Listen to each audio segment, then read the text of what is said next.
Hello hello hello hello hello hello hello.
Hello hello hello hello hello.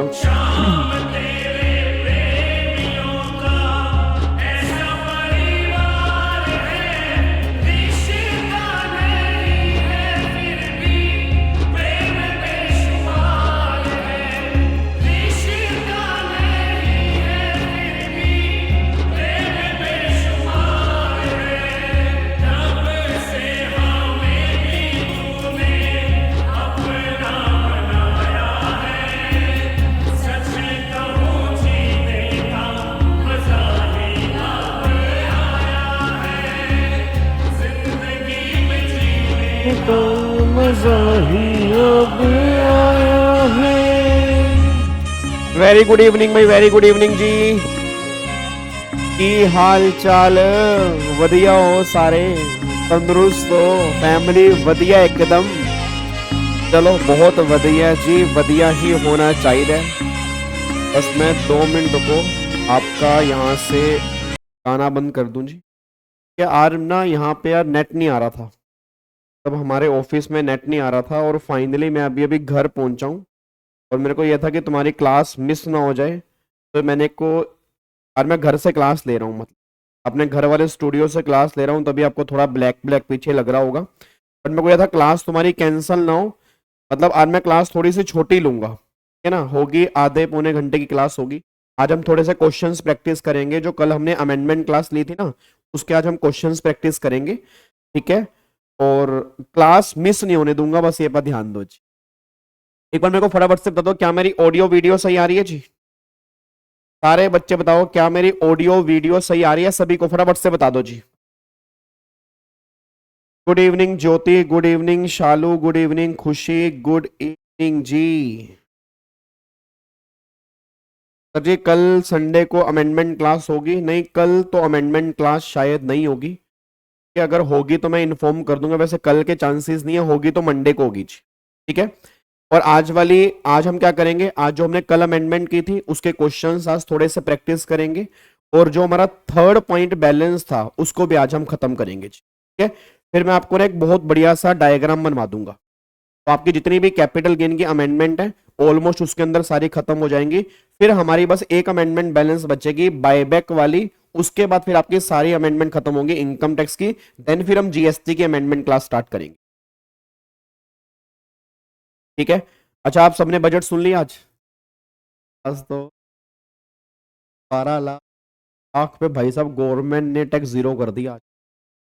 तो ये तो बहुत अप्रिशिएट किया कि 12 लाख तक टैक्स जीरो है। उसका सबसे बड़ा रीजन क्या है कि अब नया डायरेक्ट टैक्स कोड आने वाला है। Hopefully within a week उन्होंने कहा था कि हम नया डायरेक्ट टैक्स कोड मतलब बिल वो लेके आएंगे, बट टेंशन मत लो, वो तुम्हारे एग्जाम में किसी भी काम का नहीं है। इवन जिनके एग्जाम मई 26 में भी होंगे शायद उनके एग्जाम में भी एप्लीकेबल नहीं होगा, तो मुझे लगता है कि वो 2027 से एप्लीकेबल होगा, या अगर होगा तो मे बी वो सितंबर 26 या जनवरी 27 से एप्लीकेबल होगा। तो तुम तो टेंशन मत लो कि जो हम पढ़ रहे हैं वो अमेंडमेंट हमें करनी है। तो इस बजट की अमेंडमेंट है वो अमेंडमेंट हमारे किसी काम की है नहीं है, बट फिर भी एक एग्जांपल के साथ आज मैंने एक अमेंडमेंट की छोटी सी क्लिप डाली थी कि 12 लाख रुपए तक की इनकम पे टैक्स जीरो कैसे हो गया। मतलब जो 87A की रिबेट थी ना, अब जो 87A की रिबेट हमने पढ़ी है 25,000 की, अब वो 25,000 की बजाय 60,000 की हो चुकी है।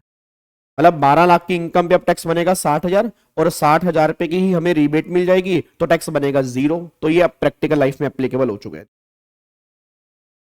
ठीक है, बाकी मैं बहुत डिटेल में ना एक अमेंडमेंट सेशन लेके आऊंगा, मतलब आज का जो बजट वाला सेशन है बहुत डिटेल में क्लास डाल दूंगा मैं 2 या 3 दिन के अंदर। तो अगर किसी को भी बजट टैक्सेशन से रिलेटेड अगर डिटेल में देखना हो कि प्रैक्टिकल लाइफ में क्या क्या अमेंडमेंट्स आई हैं तो आप उसमें से देख सकते हो। ठीक है। हाँ बिल्कुल, उसमें स्पेशल रेट तो बाहर निकाल दिया ना, स्पेशल रेट तो बाहर निकाल दिया, सिर्फ नॉर्मल इनकम की बात हो रही है।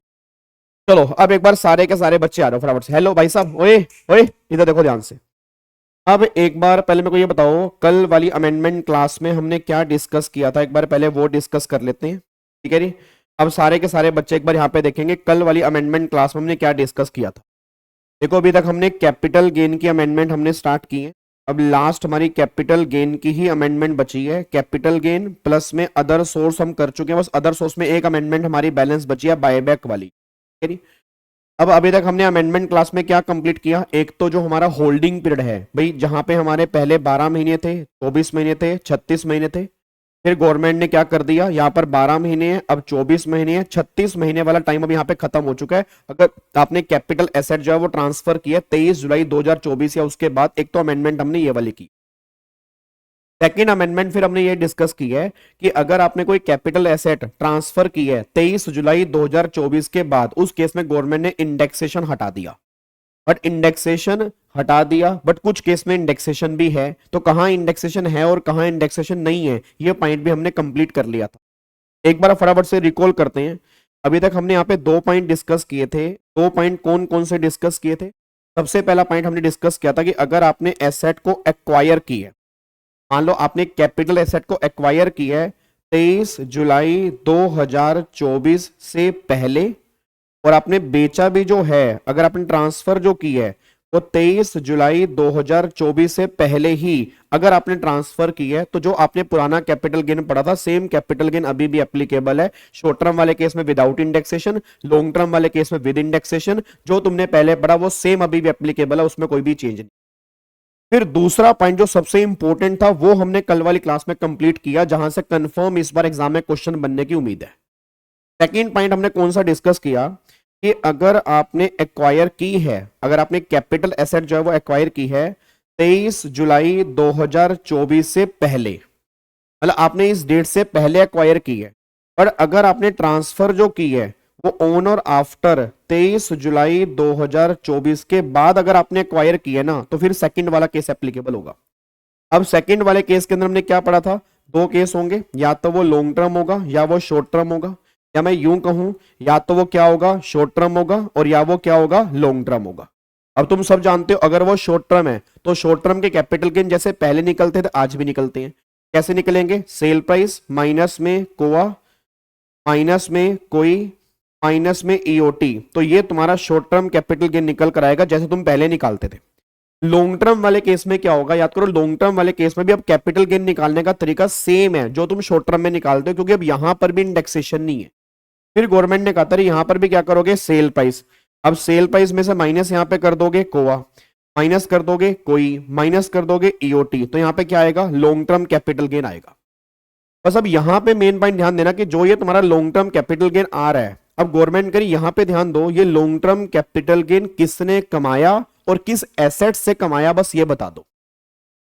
अब गवर्नमेंट ने कहा देखो जी, अगर ये लॉन्ग टर्म कैपिटल गेन किसी इंडिविजुअल एचएफ ने कमाया और वो पर्सन इंडिया का रेजिडेंट है, और उसने कैपिटल गेन जो कमाया वो लैंड और बिल्डिंग से कमाया, पहली बात वो क्या हो, या तो वो इंडिविजुअल एचएफ हो, प्लस में इंडिया का रेजिडेंट हो, प्लस में उसने जो गेन कमाया वो लैंड और बिल्डिंग से कमाया हो, तो हम उसको एक ऑप्शन देंगे। और ऑप्शन क्या देंगे कि जो उसने विदाउट इंडेक्सेशन गेन निकाला, जो ये लॉन्ग टर्म गेन निकाला, इस लॉन्ग टर्म कैपिटल गेन पे वो 12.5% टैक्स पे कर दे, या तो वो पे कर दे, या जैसे पहले कैपिटल गेन निकालते थे विद इंडेक्सेशन, तो विद इंडेक्सेशन निकालने के बाद जो गेन आएगा उसका 20% लगा दो, इनमें से जो भी लेस वाला होगा वो टैक्स पे करना पड़ेगा, बस ये पर ध्यान दो। तो क्रक्स क्या निकल के आ रहा है, क्रक्स ये निकल के आ रहा है कि long term capital gain without indexation 12.5%, long term capital gain with indexation 20%, जो भी लेस वाला होगा वो टैक्स आपको देना पड़ेगा अगर आप ये वाली कंडीशन सेटिस्फाइड करते हो। बट जब तुम इनकम कंप्यूट करोगे तो इनकम कंप्यूट में जो तुम्हारे कैपिटल गेन ऐड होंगे ना, वो ऑब्वियस सी बात है विदाउट इंडेक्सेशन वाले ही ऐड होंगे, वहां पर विद इंडेक्सेशन वाला मसला नहीं होगा। बस ये पता, क्या बात मेरी समझ में आ रही है?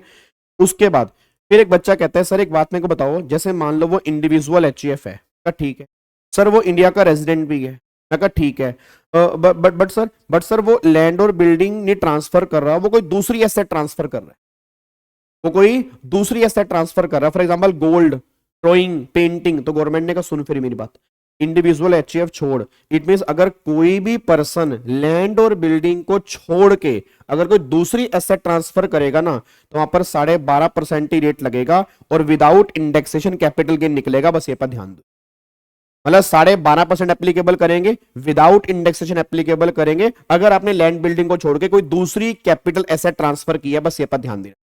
और हां, अगर आपने लैंड और बिल्डिंग ट्रांसफर की है बट आप इंडिविजुअल एचईएफ ने, फॉर एग्जांपल कंपनी हो, अब कंपनी के नाम पे एक बिल्डिंग है और कंपनी ने वो बिल्डिंग ट्रांसफर कर दी, तो भी गवर्नमेंट ने बोला 12.5% लगेगा, विदाउट इंडेक्सेशन लगेगा। बस ये पर ध्यान दो। तो इंडेक्सेशन वाला बेनिफिट जो है वो सिर्फ तभी एप्लीकेबल है अगर आप इंडिविजुअल एचईएफ हो, आप इंडिया के रेजिडेंट हो, आप लैंड और बिल्डिंग ट्रांसफर कर रहे हो, तभी आपको ये ऑप्शन मिलेगा, नहीं तो ऑप्शन किसी भी केस में अवेलेबल नहीं है। बस ये पर ध्यान दो। अब पहले मेरे को सारे बच्चे बताओ, यहां तक बिल्कुल क्लियर है? एक बार सारे बच्चे लाइक का बटन ठोक दो और इसको हर बच्चे के साथ में शेयर कर देना कि उसको लगे कि भाई साहब गाबा सर ने क्लास ली है ना, क्योंकि यार मैं मतलब किसी अलग टाइम पे ही क्लास ले रहा हूँ, बट प्रॉब्लम आपको अगर एक बार मैंने वादा कर दी कि क्लास ली, तो आज वाली क्लास में चाहे 12 बजे लेता, बट लेता मैं जरूर, चाहे वो 20 मिनट के लिए लेता सर। तो ना दिल ना मानता नहीं है कि यार, है ना, तो ऑफिस में नेट नहीं था, मेरा घर आके बहुत थका हुआ था, घर वालों ने बोला कि चल रहन दे, कल ट्रांसफर कर दे। मैं कहा आधा घंटा ले लूंगा, 40 मिनट ले लूंगा, क्लास में जरूर लूंगा, क्योंकि मैंने यूट्यूब पे लाइव कमिटमेंट की हुई है कि मैं आऊंगा। ठीक है जी? तो यहां तक बताओ, यहां तक कोई दिक्कत तो नहीं है? वॉइस क्या?